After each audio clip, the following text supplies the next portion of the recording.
शरीरातील उष्णता कमी करण्यासाठी लाल कलिंगड खात असाल तर सावधान, कारण तुमच्या कलिंगडमध्ये धोकादायक कृत्रिम रंगाचा वापर केला जातोय।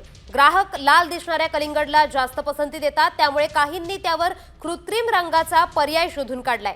हे कृत्रिम रंग इंजेक्शनद्वारे कलिंगडमध्ये सोडण्यात येतो, मात्र अशा केमिकल्स युक्त कलिंगडचं सेवन शरीरासाठी नुकसानकारक ठरू शकते। कॅन्सर, लैंगिक क्षमता कमी होणं यांसारखे आजार यामुळे होऊ शकतात। लोकांना आकर्षित करण्यासाठी एक नॅचरल कलरपेक्षाही वेगळं भडक कलरचे असे टरबूजच बऱ्याच ठिकाणी आपण असे कापून ठेवलेले दिसतात आणि नॅचरली जरी पाहिलं तर असा कलर टरबूजाचा आपल्याला मिळत नाही।